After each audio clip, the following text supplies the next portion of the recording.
One of the most controversial theories in A Song of Ice and Fire and Game of Thrones has basically been proven right, and some people are going to be angry. Lots of content just leaked from the cancelled Game of Thrones prequel titled Bloodmoon, which would have depicted what happened during the original Long Night thousands of years prior. According to older leaks, this first episode revolved around a wedding between a Stark and a Casterly, the original house of Casterly Rock. This leak was later confirmed by George himself, who said, "A lot of the pilot revolved around a wedding of a southern house to a northern house.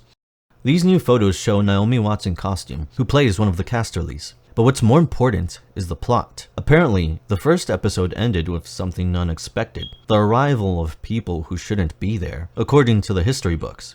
The episode ended with the arrival of the Andals.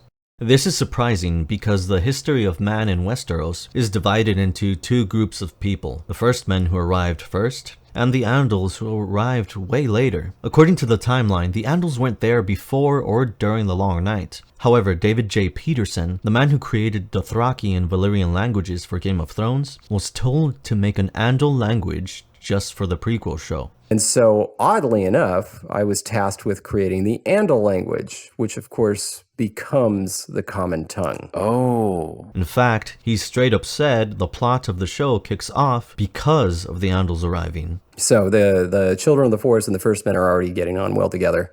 And then the Andals come over, and that's the beginning of this series. Yeah. Not to mention the fact that a storyboard also leaked. It depicts someone walking through a sept, which is a church of the Andals, and looking at a statue of the warrior, which is a god of the Andals, the faith of the seven. There's even a 7-pointed star on the floor, and the storyboard literally says sept, so it's pretty much undeniable at this point that the Andals were featured in the Long Night prequel. If this is all true, however, it changes everything. It would mean the Andals rewrote history to blame the First Men. It would mean they were the ones, not the First Men, who gave the children no choice but to unleash the White Walkers. It would also explain several other mysteries of the past, which I cover in other videos, because this is a theory that I proposed years ago, using book evidence, but also providing evidence from the show, such as the Night King being labeled an Andal, an episode that was made in 2016. Now, if the writers of the prequel were just changing the story, then why did the Game of Thrones production team also agree that the Andals were there during the Long Night? It should have been obvious that something like this was going to be revealed. The official description for the show literally said, "It's not the story we think we know." Unfortunately, validation of this theory also invalidates other theories, which is why some people are going to be mad, such as those who believe the Great Empire of the Dawn had some involvement in Westeros during the Long Night. People like Lucifer Means Lightbringer. He actually made a bet that the Andals weren't involved in the Long Night. Let's read some of his tweets. The Dragon LML. Out of curiosity, have you seen Alabaster's video series about how he thinks the Andals caused the Long Night? It's good stuff and explains a lot of the timeline messiness and weird anachronisms. No, although I will say I have seen a few versions of this theory, and my general take is that they are misinterpreting a lot of evidence that is really due to the presence of the Great Empire of the Dawn.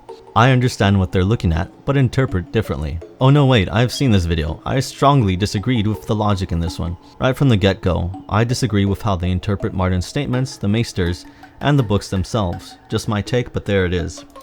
This tweet is one of the most ironic tweets, because George actually made a blog post regarding the prequel, and he said that the Maesters, even some Maesters, think that the Long Night happened earlier than is commonly believed. So right off the bat, LML was way off from the very beginning.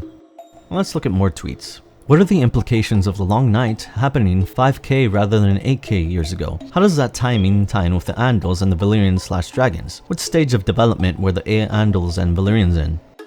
I am very set against the idea of Andals during the Long Night. I think that theory has all kinds of problems, so I'm not the one to ask about that. The missing player during the Long Night is the Great Empire of the Dawn, not the Andals. I'd bet my rebirth in R'hllor's army on it. The missing player in the Long Night affair is not the Andals or the Valyrians, it's the Great Empire of the Dawn. They who built Ashai and first tamed dragons in the Shadow's Heart. Side note, I actually made a whole video debunking the Great Empire of the Dawn, and also a video on who really tamed the dragons in the Shadow. Also who built Ashai. The only thing I can do with pre-Long Night Andals theories is shred them to ribbons and leave them bleeding out on the pavement.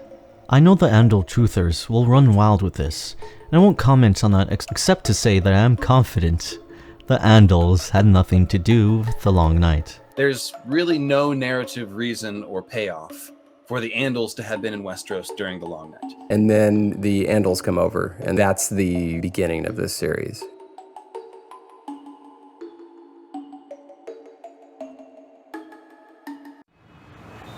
What happened?